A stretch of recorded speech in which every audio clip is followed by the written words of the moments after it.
이원하 변호사의 사건 X파일.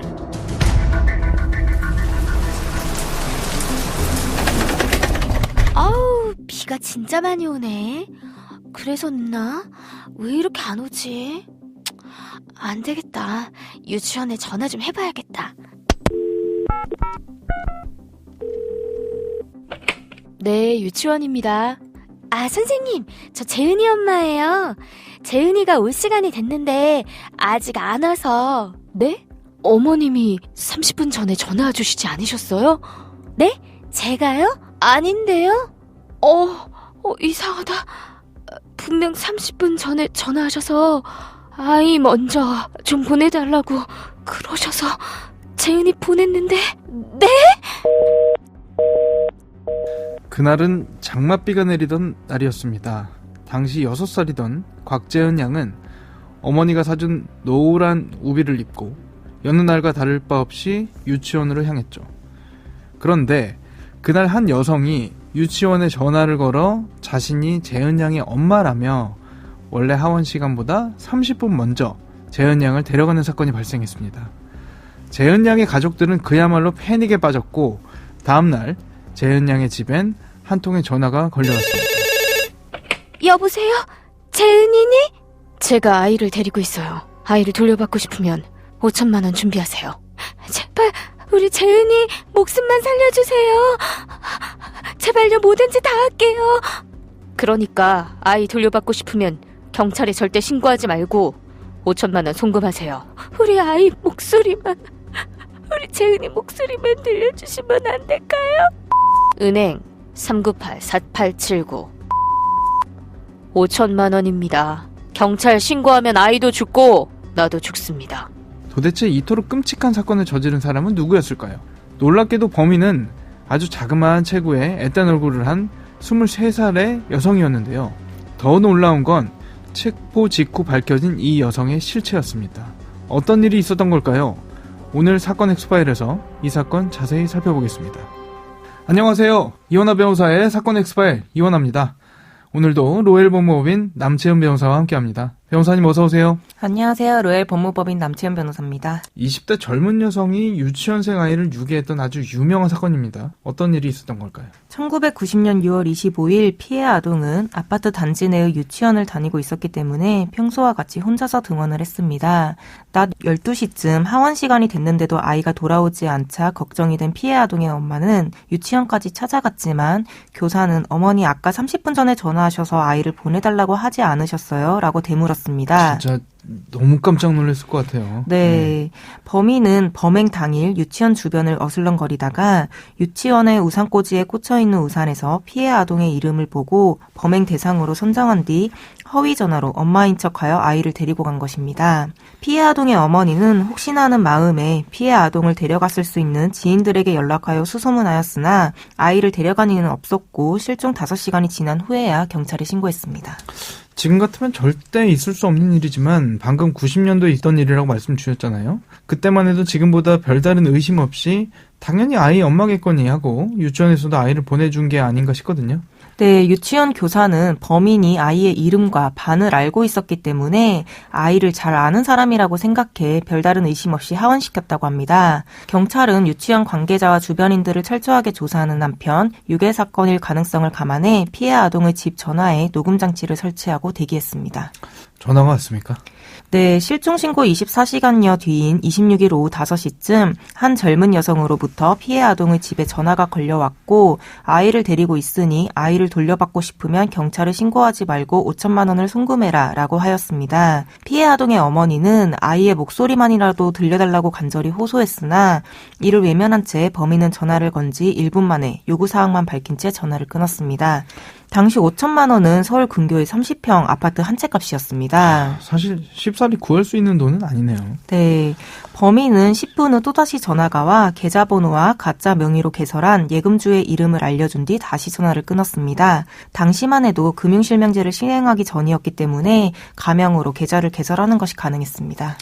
어디서 전화한 건지 추적은 어려웠겠네요. 네, 경찰은 범인이 공중전화에서 전화를 건 것을 밝혀냈습니다. 피해 아동의 어머니는 전화가 걸려온 다음 날인 6월 27일 오전에 500만 원을 먼저 입금했고 그날 오후 나머지 돈을 빨리 붙여라 라는 범인의 협박 전화에 다음 날인 28일 오전에 2,500만 원을 추가 송금했습니다. 경찰은 계좌가 개설된 조흥은행 계좌에서 인출 시도가 있을 시 경찰에 신고하도록 은행 측에 요청한 뒤 조흥은행 서울 내 전 지점에 형사들을 배치해 잠복 근무하도록 했습니다. 조흥은행 본점 전산실에도 경찰이 배치돼 해당 계좌의 입출금 상황을 지켜봤습니다. 당시만 해도 인터넷 뱅킹이 없던 시절이라 통장에서 돈을 인출하려면 무조건 은행에 가거나 CD기를 이용해야 하는 그런 상황이었죠. 그래야 돈을 뽑을 수 있었기 때문에 경찰들이 전 지점에 잠복해 있었다고 하면 돈을 뽑기만 하면 잡는 건 시간 문제였겠다 싶거든요. 네, 맞습니다. 돈이 입금된 양일간 움직임이 없던 범인은 6의 4일째인 6월 29일 오후 2시 40분 계좌에서 돈을 인출하려는 움직임을 보였는데 조은은행 지점이 아니라 서울 명동 국민은행 본점에 설치된 현금 자동 지급기에서 30만 원 인출이 시소됐습니다.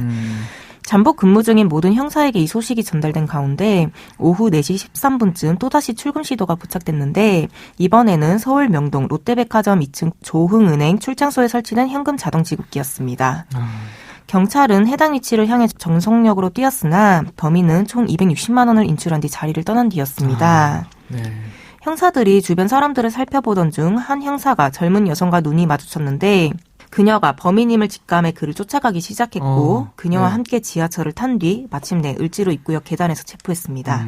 수색 결과 이 여성은 범인이 말한 계좌에서 현금 총 290만 원을 인출해간 사람으로 밝혀졌고 범인의 이름은 홍순영으로 당시 23세에 키 160cm의 자그마한 체구의 여성이었습니다. 그런데 경찰에 붙잡힌 홍순영은 공범이 자신을 기다리고 있다고 주장했습니다. 그러면 그래도 다행히 공범이 아이를 데리고 있었던 건가요? 경찰에 붙잡힌 홍순영은 공범이 자신을 기다리고 있다고 하면서 공범으로 자신의 남자친구를 지목했는데요. 경찰과 함께 접선 장소라는 서울역에서 한참을 대기했지만 아무도 나타나지 않았습니다. 사실은 공범은 없었고 홍순영의 단독 범행으로 밝혀졌는데 그 과정에서 홍순영은 역으로 열차가 들어오자 갑자기 선로 위로 몸을 던지는 돌발 행동을 하기도 했습니다. 다행히 기관사가 급정거하여 경상을 입는 데 그쳤습니다. 공범이 있다는 거짓말은 왜 했던 걸까요? 홍순영이 왜 거짓말을 했는지에 대해서는 잠시 후 말씀드리겠습니다만 일단 유괴한 피해 아동에 대해 이야기하자면 경찰은 피해 아동이 어디에 있는지 추궁했으나 홍순영은 사형시켜달라는 말만 반복하면서 동문서답을 했습니다. 피해 아동 어머니의 마음을 헤아려 달라는 호소 끝에 홍순영은 결국 숙명여자대학교 한 건물의 물탱크 뒤에 피해 아동의 시신을 은닉했다고 자백했고 피해 아동은 건물 옥상 물탱크 뒤에서 싸늘한 시신으로 발견됐습니다. 정말 너무 안타깝다 이런 말밖에 나오질 않는데 돈이 목적이었다면 도대체 아이는 왜 죽였을까 싶거든요. 저도 그 점이 의문인데요. 보통 유괴 사건의 범행 동기는 돈입니다. 더욱이 당시 홍순영은 명문대 출신의 방송국 기자로 보도되었고 꽤 잘 사는 집안의 딸이었기 때문에 왜 홍순영이 아이를 유괴해 살해까지 했는지 다들 의아해했습니다. 그러게요. 홍순영의 집은 대로변에 있는 4층짜리 건물로 홍순영 아버지의 소유였는데 가격이 무려 6억 원이었다고 합니다. 당시 음마아파트 31평이 1억 원이던 시절인 것을 감안하면 집안이 엄청난 부자라고 할 수 있습니다. 엄청난 부자네요. 네. 홍순영은 피해 아동에게 엄마의 지인이라 속이고 빵과 음료수를 사주며 숙명대학교까지 유인해 부모님 이름과 주소, 전화번호를 알아낸 뒤 집에 보내달라고 보채는 아이의 목을 졸라 잔인하게 살해했는데요. 더 충격적인 것은 홍순영이 부모에게 협박 전화를 걸었을 때 이미 피해 아동은 숨진 뒤였습니다. 경찰은 홍순영이 도대체 왜 이런 범행을 저지르게 된 것인지 계속해서 추궁했는데 수사 과정에서 이 여성에 관해 놀라운 사실들이 밝혀졌습니다. 어떤 것들이었죠? 홍순영은 돈이 필요해서 피해 아동을 유괴했던 것은 사실입니다. 네, 홍순영에게는 1년 사귄 남자친구가 있었는데 남자친구는 명문대를 나와 대기업에 다니는 사람이었습니다. 그런데 사건이 발생하기 얼마 전부터 남자친구와의 관계가 불안해지기 시작했고 상대 부모의 강한 결혼 반대에 부딪히자 남자친구의 마음을 다시 얻기 위해 돈을 모으려 범행을 결심하게 된 것입니다. 남자친구 때문에 돈이 필요해서 아이를 유괴했다는 건가요? 네, 맞습니다. 홍순영은 4남매 중 셋째로 태어나 유복한 가정 환경에서 자랐지만 친구들과의 사이에서 경쟁과 질투심이 강한 성격이었던 것으로 전해졌습니다. 1986년 대학교에 2차례나 불합격한 홍순영은 친구들과 달리 대학 입시에 실패하자 굉장히 자존심이 상했을 것으로 추측됩니다. 그러던 중 우연히 자신이 가고 싶어 하던 숙명여대 학생증을 주게 됩니다. 설마 학생증을 주어서 그 학교 학생인 척이라도 뭐 한 겁니까?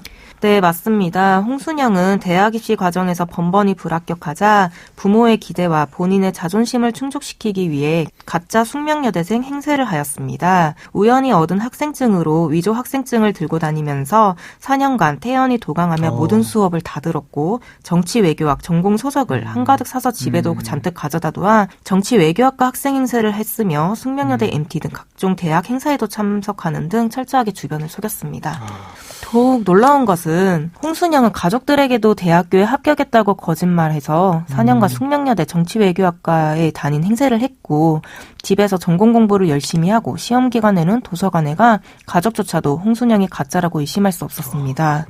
홍순영은 거짓말을 들키지 않기 위해 합격 통지서와 등록금 고지서를 조작했고 부모님으로부터 대학 등록금을 타내고 용돈을 받기도 했다고 합니다. 아니 그게 어떻게 안 들켰나 싶긴 하거든요. 네, 1980년대는 학사 행정이 전산화되지 않은 시대였기 때문에 가짜 학생 행세가 가능했고 홍순영 외에도 가짜 대학생들이 도강하면서 대학생 행세를 하는 일이 빈번했다고 합니다. 그렇죠. 홍순영은 4년 후 졸업식 날에는 학사모를 쓰고 꽃다발을 든 채 부모님과 남자친구를 불러 기념사진까지 찍었습니다. 네.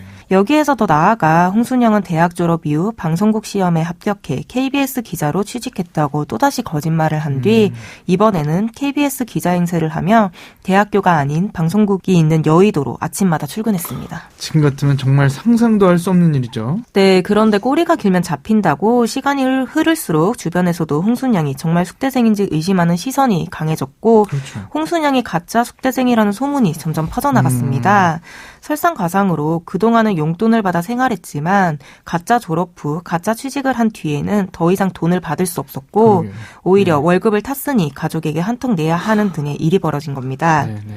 이런 그녀에게 있어서 남자친구와의 결혼만이 해결책이었는데 결혼하면서 직장을 자연스레 그만뒀다는 핑계를 사용할 생각이었으나 상대 부모의 강한 결혼 반대에 부딪히게 됐습니다.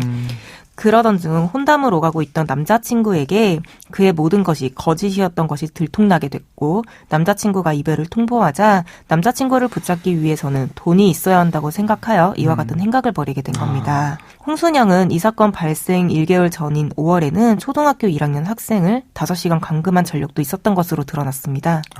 그래서 어떤 처벌을 받았습니까? 1990년대에는 아이를 유괴하여 살인한 사건이 빈번하게 일어났는데 유사 사건 가해자들의 경우 대부분 사형이 선고됐습니다.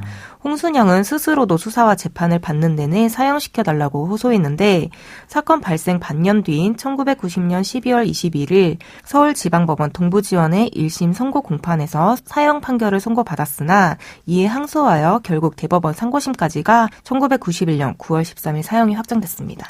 궁금한 건요. 리플리 증후군이라고 있잖아요. 한마디로 정신장애라고 볼 수 있는데 법원에서 판결을 할 때 정신장애가 양형에 유리한 부분으로 반영되는 경우도 있지 않습니까? 근데 워낙 오래전이라 당시엔 이런 부분이 없었을까요? 네, 우리 형법상 정신장애가 심각하여 사무를 변별하거나 의사를 결정할 능력이 없는 정도에 이르는 경우에는 처벌하지 않는다고 규정하고 있고 그 정도가 미약한 경우에는 형을 감경할 수 있도록 규정하고 있습니다. 추후 전문가들은 홍순영이 현실을 부정하면서 실제로는 존재하지 않는 허구의 세계를 진실이라 믿고 상습적으로 거짓된 말과 행동을 반복하는 리플리 증후군을 앓고 있던 것이라 추정하기는 했으나 당시엔 리플리 증후군이라는 것이 쉽게 접할 수는 없는 단어였습니다. 사건 엑스파일 오늘 저희가 준비한 내용은 여기까지입니다. 끝곡으로 나디의 아직 끝나지 않은 이야기 들려드리면서 이 시간 마치겠습니다. 여러분은 모두 변호받아 마땅한 사람들입니다. 사건 엑스파일 여러분 고맙습니다.